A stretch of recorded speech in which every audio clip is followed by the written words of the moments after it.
Avokat, po lem pas 2025-ën, një vit, po themi mjaft me dinamika, qoftë për drejtsinë, qoftë për politikën. Çfarë si e përshkruan Zaçi Islami 2025? Në radhë parë njëherë jemi datën 31 dhjetor 2025 sot dhe unë dua të uroj gëzuar vitin e ri gjithë familjeve shqiptare, gjithë hallexhinjve, gjithë njerëzve të ndershëm, gjithë atyre që luftojnë dhe përpiqen për të nxjerrë bukën e ditës për fëmijët e tyre. Vetëm këtyre familjeve dhe këtyre njerëzve unë ju uroj gëzuar vitin e ri edhe për shumë vjet inshallah. Ndërkohë, dëshiroj që viti i ri të mos i gjej të gjallë asnjë nga politikanët tanë shqiptar, që kanë katandisur Shqipërinë në këtë gjendje, që po e vjedhin, po grabisin, po e varfërojnë qëllimisht këtë popull, qëllimisht me forcën e shtypjen e policisë dhe të gardës, po varfërojnë dhe po vjedhin një popull të tërë. Dhe për këtë them që mos i zënë të viti i ri. Vit lufte, vit vjedhjesh, vit grabitjesh, vit krimesh, vit tradhtie që i bëhet këtij popullit dhe këtyre njerëzve që quhen shqiptar nga në radhë të parë nga koka e korrupsionit që është drejtësia dhe pastaj nga kryeministri dhe politikanët e tjerë shqiptar. Pra, kaluam një vit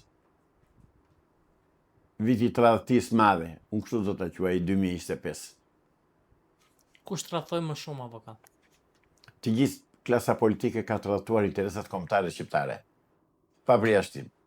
Kanë tradhtuar qytetarët shqiptar, kanë shkelur dhe kanë goditur dhe kanë dhunuar dhe përdhunuar qytetarët e thjeshtë shqiptar që s'kan asnjë gjë në dorë, televizin apo të bëjnë. Pra, kanë vrarë atë mirëqenien dhe perspektivën, shpresën, kanë vrarë shpresën për një jetë më të mirë. Si gjen 2026-a shqiptare, familjet shqiptare? Më të dhunuara se kur, më të vjedhura se kur, më të grabitura se kur, më të shtypura se kur. Dhe unë me që di unë se nga ka ardhur kjo klasë politike dhe kush e ka mbështetur, unë vitin 2026 e shoh akoma më të zi. Dash Zotit mos jetë, mos dal fjala ime, por vitin 26 do jetë akoma më i zi. Do viden të tëra pronat e shqiptarëve, do ikin akoma dhe këta që kanë mbetur, dhe Shqipëria do boshatiset dhe do mbushet me aziatik dhe afrikan. Shqiptarët do ikin, shqiptarët po ikin. Me shqiptarët tallet klasa politike shqiptare ka 35 vjet që thonë do vemi në Evropë, do vemi në Evropë. Në cilën Evropë, mori? Kur mos vaft Shqipëria në Evropë? Absolutisht asnjëherë s'do vej Shqipëria në Evropë. Sepse që të mos vej Shqipëria në Evropë, Evropa i ka vënë Greqinë Shqipërisë dhe i thotë shiko, po s'më dhe por ju e pirin mua aty, nuk vete në Evropë. Kjo është Evropa. Prandaj nuk do vej Shqipëria kurrë në Evropë. Se o do lëm gjysmën e truallit, ma vetëm sheshit Skënderbejit vej në Evropë, ose ndryshe nuk do vemi. Kjo është ka që thjesht është situata.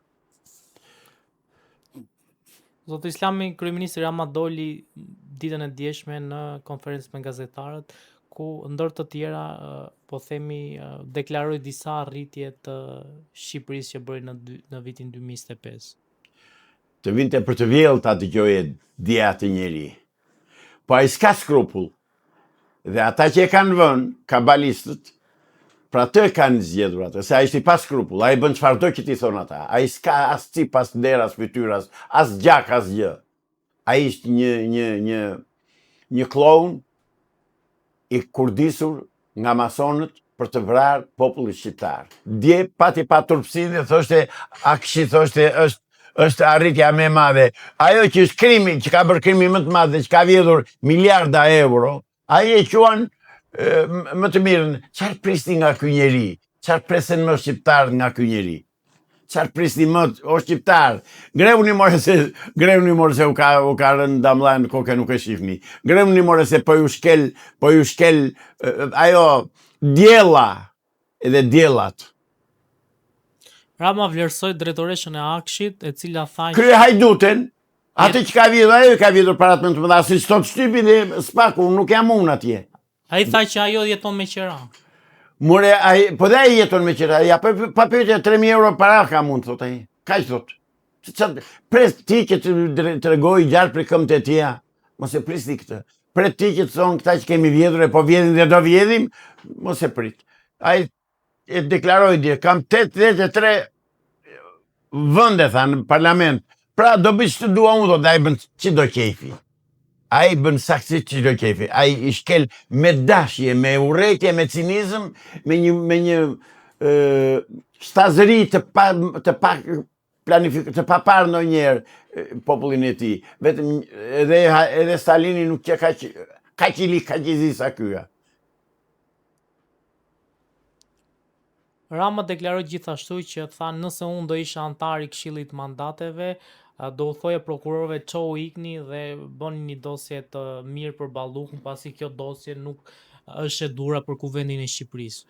Po, dosja për Ballukun që ai ka bashkëpunuar me të dhe ka pasur të tija dhe ka të tija, natyrisht që nuk duhet ndjekur, ndërsa dosja për Arben Ahmetin që ka bërë, që si ka bërë këto që ka bërë Ballukja, ai ja lan dorë drejtësisë. Ky është Edi Rama. Po ke hak more charlatan. Ke hak more I pa fytyrë. Ke hak more I pa cipe dhe I pa turpe, I pa nder. Ke hak more brashnjë. Ke hak, ke shumë hak.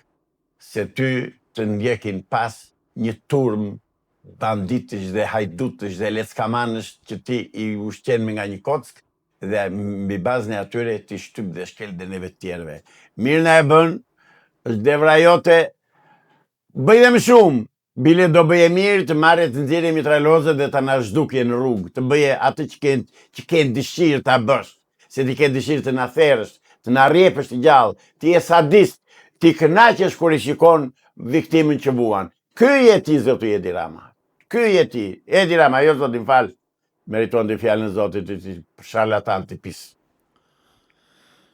Zoti Islami, teksa Kryeministri Rama po kritikon të ashpër Spakun, nga ana tjetër pati një reagim nga ambasada amerikane e cila postoi në Facebook një hetues të PKS I cili po trajnohej nga FBI amerikane. A ishte ky një mesazh ndaj Ramës? Ajo ambasada amerikane të mos tallë me nderen me neve, edhe të mos bëj lojra me neve, se ajo ambasada amerikane bashkë me atë vizionarin që ka sjellë ande nga Amerika bën atë të kundërtin e asaj që thot. Mban në pushtet Edi Ramën, mban në pushtet shtypjen, diktaturën, mban në pushtet vjedhjen, grabitjen, shkeljen, shtypjen, terrorizimin e popullit. Atë bën ambasada amerikane. Që më thot ai mua një I BKS, e qa pasaj se ai BKS që ka trajnuar në Amerikanët. Ore, a ishin ata që thanë Spaku është komandohet në Amerika dhe do bëj atë që ka thënë Amerika, pse s'po e bën? Qa ka? Qi pengon? Me këtë tallin. Jo zotërin të ambasadës që mos u tallni me neve. Ore, deri dje kishim besim tek ju. Ikni dhe ju, se dhe ju Edi Rama jeni të tërë. Zoti Islami, Ministri I Drejtësisë ditën e sotme lajmëroi që është përndar kësti për 1300 ish pronar, të cilët do të marrin këstin e shpronësimit ditën e sotme dhe në vijim. Mashtrim. Ta tallen me ata. Po atyre miru a bëjnë, atyre hava bëjnë, pa që atyre që kanë marrë pronat. Pak e kanë. Pas kanë merituar vjedhjen e pronës nga komunistët. Sepse po të ishin në ata që duhet ishin, edhe po të kishin gjak shqiptari, ata pronën do të ambronin me gjak, me jetë. Prona është adhe dhe adheu mbrojt me kokë. Ata këtë gjithë se kanë bërë dhe se bëjnë. Kështu që pak u ka bërë. Si Enveri dhe Ramizi dhe Edi Rama. Shumë pak u kanë bërë. Miru a kanë bërë i që a kanë marrë pronat. Jeni të pashë për të mbrojtur gjakun edhe djesën e prindërve të gjyshreve tuaj. Turp të keni që e lejoni këtë band hajdutësh të vjedh pronat dhe ju, edhe të tallet me ju dhe të jap nga një aspirin njerë në kaq kohë. Turp të keni! S'ka zgjedhje teknike, s'ka qeveri teknike, s'ka zgjedhjet parakoshme. Këto ishin deklaratat e Ramës ditën e djeshme. Po, I ka tëra ai në dorë. Ka të rëndoraj, ka urdhër të plot në Amerika, nga globalistët dhe nga kabala, ka mbështetje absolute. S'kemi që i bëjmë, mune. Ore, atë e kanë vënë që të vrasë shqiptarët. Shqiptarët flënë, miru a bënë dhe t'i vrasë. Qa të të dhuju? Kam kohë që them zgjoni, nuk po zgjohen, dhe të rinë, miri gjënë. Zoti Islami, faleminderit shumë për intervistën dhe për gjithë intervistat që kemi zhvilluar në 2025. Edhe unë ju falenderit juve për respektin, për konsideratën, për faktin që më keni dhënë të drejtën të përdor kamerën dhe mikrofonin tuaj, për t'ju drejtuar shqiptarëve, duke u munduar që t'u hap syt. Dhe mendoj që them ato që duhen thënë dhe shpreh të gjitha ndjenjat e qytetarëve shqiptarë që më takojnë ditë për ditë në rrugë dhe më thonë, më vlerësojnë dhe më thonë sa mirë që i thua, po ja pse nuk bëhen ato që kërkon ti. Nuk bëhen sepse në Shqipëri komandojnë banda politike. E keni dëgjuar ndonjëherë tash të quajtur në opozicion shqiptare të flasë për pronat, të flasë për ligjin 7501, të flasë për këtë shtypje, për këtë bashkëri, për këtë boshatisje e Shqipërisë. Jo. Pse? Sepse punojnë bashkë, i bëjnë bashkë. Janë në marrëveshje absolute me njëri tjetrin, me mbështetjen e globalistëve amerikanë, me mbështetjen e kabalës amerikane dhe në ruat që kishin besim deri djetë e Amerika. Kjo pas ka qenë Amerika, kjo është, ju jeni amerikanë mu, që na bani këtë satrapin mbi kuris, mirë na e bëni dhe ju. Juve s'kemi që bëjmë. Pak na e bëni dhe ju. Faleminderit zotëri. Faleminderit.